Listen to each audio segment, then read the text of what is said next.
todavía un camino que recorrer, pero le agradecemos de verdad inmensamente a Elena Monzón, abogada y hermana precisamente de Cecilia, que nos tome la comunicación durante esta mañana. Elena, de verdad, muchísimas gracias. Te mandamos un abrazo solidario y gracias de verdad por esta comunicación. ¿Qué tal? Buenos días, gracias por recibirme. Elena, preguntarte de inicio, sabemos que es culpable, sabemos que falta todavía un camino por recorrer, pero ¿cómo te sientes? ¿Sientes que se hizo justicia para Cecilia?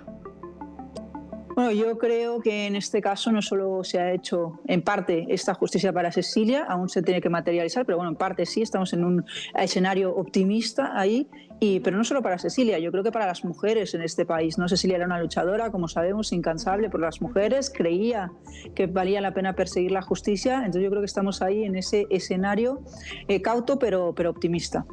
Elena, déjame preguntarte, porque la verdad que este caso era muy complejo. A ver, el 92% de los feminicidios quedan en la impunidad, primero hay que decir eso, pero además este caso involucraba redes de poder en Puebla y eso evidentemente complica siempre las cosas. Preguntarte, ¿cómo llegan a esto?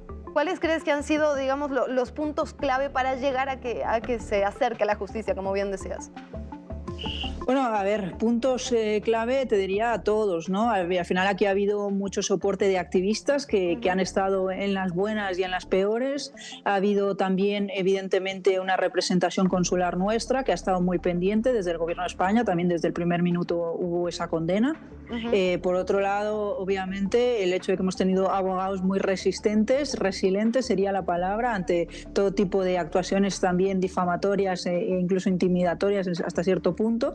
Y por otro lado, pues mucha paciencia y resistencia precisamente por el legado del presente de mi hermana, ¿no? El hecho de estar tranquilos de que al final del día a las mujeres hay que creerles y por lo tanto hay que avanzar todo lo que podamos. Y las redes de poder han estado ahí, no voy a mentir, han estado ahí, han estado presentes, han estado latentes y yo creo que ha sido también muy importante el poder contar hasta cierto punto con el hecho de que la secretaria Citlali Hernández hablara del caso, ¿no? Al final del día eso también hace sentir al Estado pues más responsable de lo que podía ser el resultado de esto y eso pues ha ocurrido sobre todo en el último año, ¿no? Cuando ya parecía quizá que no íbamos a llegar a este punto, pues también fue un aliciente.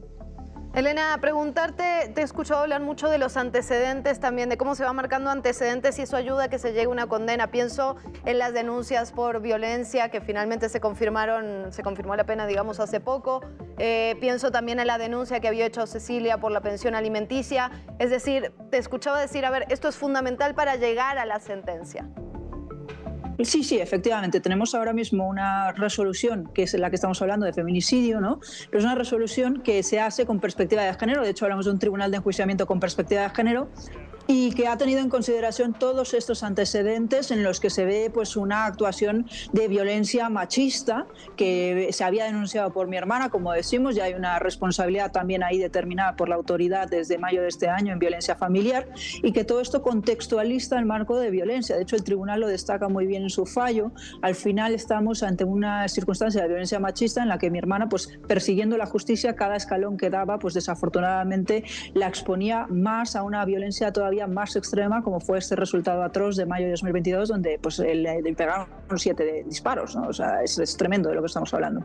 Absolutamente, estos círculos de violencia que muchas veces van en ascenso, ¿no? Por eso es tan importante la denuncia, aunque sabemos que es completamente difícil en este país. Elena, preguntarte también, en esta lucha que tú y tu familia han emprendido durante estos 3 años, se ha hablado mucho también de la ley Monzón, que ya se aprobó en Puebla, también en algunas entidades, y que tiene que ver con, entiendo, la custodia de los menores cuando pues, hay un padre feminicida tal cual.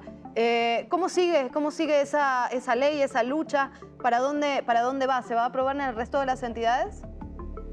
Lo que hemos visto es que se ha cogido el tema, a pesar de, yo creo que es un tema que ha permanecido tabú durante muchos años en este país y en muchos, pero que ya cada vez nos acercamos más, hay ese, digamos, nivel de aceptación de la realidad. Desafortunadamente hablamos de 5,5 menores en orfandad por feminicidio al día, con lo cual estamos hablando de un grave problema. Estos niños hay que hablar de ellos, de sus intereses, y lo que hace esta ley efectivamente es poner el interés superior de los menores en el centro. Se ha aprobado esta ley en pues ya varios estados, como mencionas, más de de 15, se ha propuesto en 30 entidades federativas, pero es que además ahora estamos hablando del proyecto federal propuesto por la bancada del Partido del Trabajo, liderado por, en este caso, el proyecto por la diputada Nora Escamilla de Puebla, y que esperamos también que se traduzca en eso una ley federal que hable de esto, de la suspensión de patria potestad en el momento de vinculación. Ya hemos visto lo que tarda un proceso, ¿no? Aquí hablamos de 3,5 años en el que hemos buscado la justicia para mi hermana en feminicidio, pues que sea la suspensión desde la vinculación cuando ya hay causa, ya hay una investigación que determina que los padres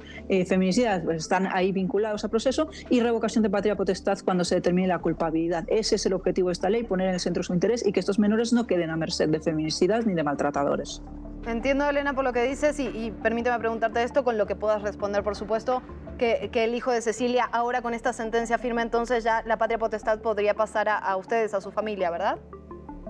Pues lo que nosotros vamos a intentar, evidentemente nosotros vamos a la revocación. Nosotros siempre hemos tenido la custodia de mi sobrino, afortunadamente, esto porque nos resguardamos, lo resguardamos desde el primer minuto, hemos tenido un muy buen asesoramiento en derecho civil, hemos conseguido la custodia definitiva ya desde el año 2024 y el siguiente paso efectivamente es la revocación de patria potestad, pero bueno, a nosotros no nos aplica la ley Monzón porque la ley Monzón pues, es posterior, ¿no? La ley Monzón se aprobó en el Estado de Puebla en el año 2023, claro. Aún así la revocación la vamos a pedir porque tenemos causa, ¿no? Al final está determinada la responsabilidad penal y lógicamente quien actúa en contra de una madre, ya sea maltratándola o en este caso de esta forma tan atroz que es el feminicidio, desde luego no puede ser un buen padre. Un maltratador nunca será un buen padre y la revocación pues la solicitaremos por la causa que corresponde en la vía civil.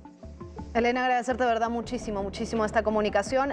Entiendo que la sentencia será el 31 de diciembre. Correcto, el 31 de diciembre está previsto a las 8:30 de la mañana que, pues eso, pidamos esa pena máxima de 60 años en el Estado de Puebla. Elena, de verdad, muchísimas gracias. Gracias por tu lucha, por todas las mujeres, como bien dices, porque en efecto la violencia feminicida, la violencia machista nos afecta a todas. Gracias, Elena, un abrazo grande. Gracias a vosotros, hasta luego. Hasta luego.